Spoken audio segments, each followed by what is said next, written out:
নমস্কার বন্ধুরা, তোমরা সবাই কেমন আছো? তো আজ একাদশীর দিন আর আমরা বেরিয়ে পড়েছি জগদ্ধাত্রী ঠাকুর দেখতে।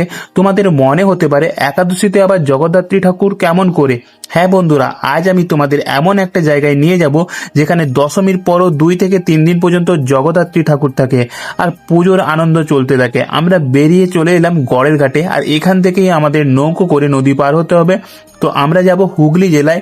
তো দেখো কেমনভাবে বাইক ও মানুষ নৌকো পার হচ্ছে। তো আমরা একইভাবে পারাপার হয়ে গেলাম, আর একটু ভয় লাগছিল প্রথমে।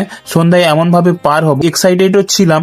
তো যেহেতু এই প্রথমবার যাচ্ছি এমনভাবে, তো আমরা নৌকো থেকে নেমে বাইক চালাতে শুরু করলাম। আর কিছুটা যেতে মাইকের আওয়াজ আর আলোর আওয়াজ দেখে মনে হচ্ছিল আমরা যেন মিনি চন্দননগরে চলে এসেছি।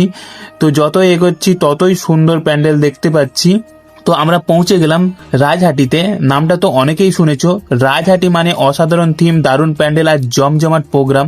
তো দেখলাম প্রতিটি প্যান্ডেলে চলছে অনুষ্ঠান, নাচ, গান আর আনন্দ। কিছু জায়গায় মানুষের ভিড় এতটাই বেশি যে নো এন্ট্রি করে দেওয়া হয়েছে, তাই গাড়ি একটু দূরে রেখে আমরা হাঁটতে হাঁটতে গেলাম রাজহাটি মার্কেটের দিকে। আর সেখানে পৌঁছে দেখি অসাধারণ প্রোগ্রাম চলছে। দর্শকেরা বাড়ির ছাদে দাঁড়িয়ে নাচছে ও হাততালি দিচ্ছে।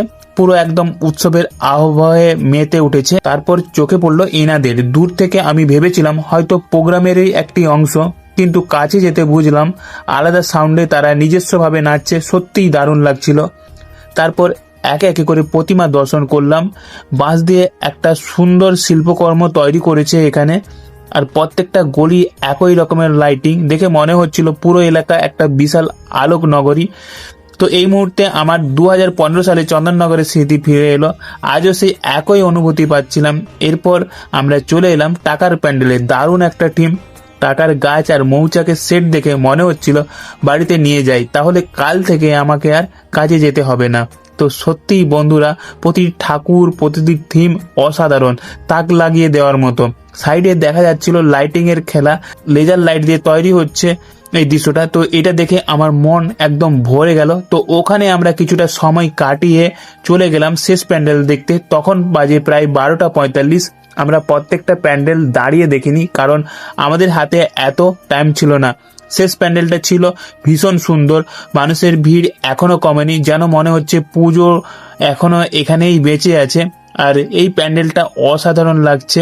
তোমাদের কোন প্যান্ডেলটা ভালো লাগছে আমাকে কমেন্টে জানাতে ভুলো না কিন্তু। তারপর আমরা তাড়াতাড়ি ফিরে এলাম ঘাটের দিকে, কারণ আমাদের নদী পার হতে হবে আর নৌকো দিয়ে। মনটা একটু চিন্তাই ছিল যদি না নৌকো পাই, কিন্তু সৌভাগ্যবশত আমরা নৌকো পেয়ে গেলাম। যেহেতু মেলা চলছিল তাই রাত পর্যন্ত নৌকোও চলছিল।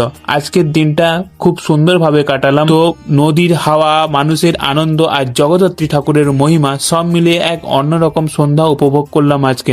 তো বন্ধুরা, আজকের ভিডিওটা কেমন লাগলো জানিও কিন্তু। দেখা হবে পরবর্তী ভিডিওতে। ততক্ষণ তোমরা খুব ভালো থেকো, সুস্থ থেকো।